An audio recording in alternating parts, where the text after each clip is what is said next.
وہ واقعہ جو تاریخ پر انمٹ نقوش چھوڑ گیا۔ سابق صدر اور پاک فوج کے سابق سپہ سالار جنرل ریٹائرڈ پرویز مشرف ان خوش قسمت مسلمانوں میں سے ایک ہیں جنہیں اللہ کے گھر کعبہ شریف کی حفاظت کرنے اور اس کی حرمت پر اپنی جان کی بازی لگانے کی سعادت نصیب ہوئی۔ اس وقت کے میجر پرویز مشرف نے 1979 میں خانہ کعبہ پر قبضہ کرنے کی کوشش کرنے والے دہشت گردوں کے نرغے سے آزاد کرایا۔ پرویز مشرف مملکت خداداد اسلامی جمہوریہ پاکستان کے سابق صدر اور اس کی سرحدوں کے محافظ پاک فوج کے سابق سپہ سالار کی حیثیت سے یاد رکھے جائیں گے، مگر ان کا وہ کارنامہ جو ہر مومن کا خواب ہے، جس کی خواہش ہر مسلمان کی تمنا ہے، اس کے بارے میں بہت کم لوگ جانتے ہیں۔ 20 نومبر 1979 بروز منگل اسلامی سال کے پہلے مہینے محرم کی پہلی تاریخ تھی۔ خانہ کعبہ میں نماز فجر ادا کی جا رہی تھی۔ امام صاحب نے سلام پھیرا ہی تھا کہ کچھ حملہ آوروں نے ان کو گھیرے میں لے لیا اور لاؤڈ سپیکر اپنے قبضے میں لے لیا۔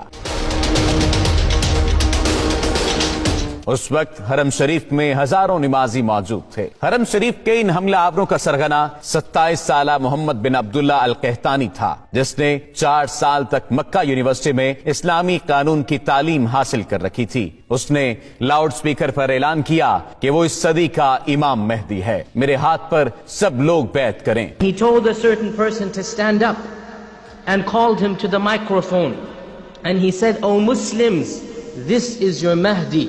Give bay'ah to him." Muhammad bin Abdullah al Qahtani 500 ساتھیوں سمیت خانہ کعبہ پر حملہ آور ہوا تھا اور حرم پاک میں داخل ہونے کے بعد تمام دروازے بند کر دیے۔ ہزاروں نمازیوں کو یرغمال بنا لیا۔ اس گمراہ کن ٹولے نے مقام ابراہیم علیہ السلام کے قریب جا کر اسلحے کے زور پر دہشت پھیلانا شروع کر دی، زبردستی لوگوں سے بیعت لینا شروع کر دی۔ کئی صدیوں کے بعد یہ پہلا موقع تھا جب خانہ کعبہ عام انسانوں کے لیے بند کر دیا گیا تھا۔ سعودی حکومت نے ان حملہ آوروں سے نمٹنے کے لیے اپنی فوج بھیجی جو بری طرح ناکام رہی۔ سعودی کمانڈوز حرم پاک میں داخل تک نہ ہو سکے تھے۔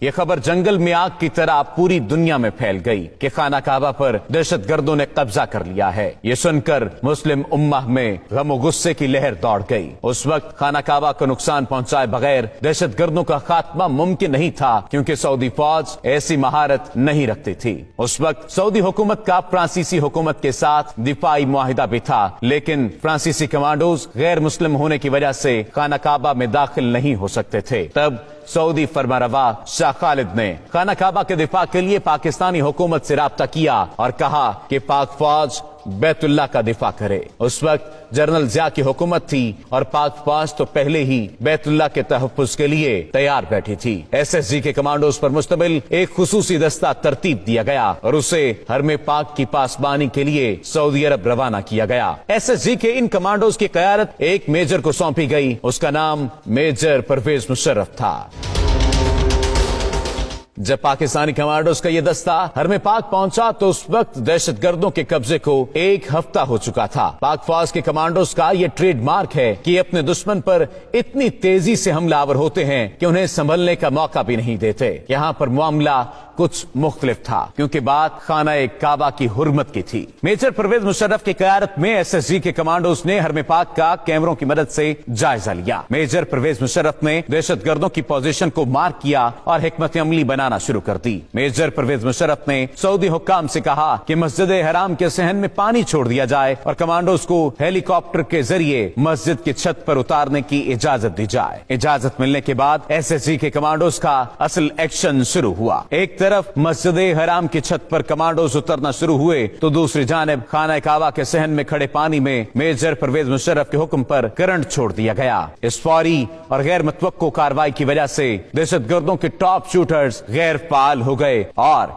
SSG کے کمانڈوز کے سنائپرز نے فضا سے ہی دہشت گردوں کو نشانہ بنانا شروع کر دیا۔ جو ہی SSG کمانڈوز کی پوزیشن مضبوط ہوئی، صحن میں چھوڑی گئی بجلی بند کر دی گئی اور کمانڈوز بجلی کی تیزی کی طرح دہشت گردوں پر جھپٹے، انہیں قابو کر لیا۔ زندہ بچ جانے والے حملہ آوروں کو گرفتار کر لیا گیا۔ دہشت گردوں کا سرغنہ محمد بن عبداللہ القحطانی اسی آپریشن کے دوران پاک فوج کے کمانڈوز کی گولیوں کا نشانہ بن گیا تھا۔ میجر پرویز مشرف کی ذہانت اور SSG کمانڈوز کی دلیری کی وجہ سے کم نقصان ہوا اور دہشت گردوں کے مذموم عزائم کو خاک میں ملا دیا گیا۔ یہ وہی میجر پرویز مشرف تھا جو بعد میں پاک فوج کا سپہ سالار بنا اور پاکستان کے صدر کا عہدہ بھی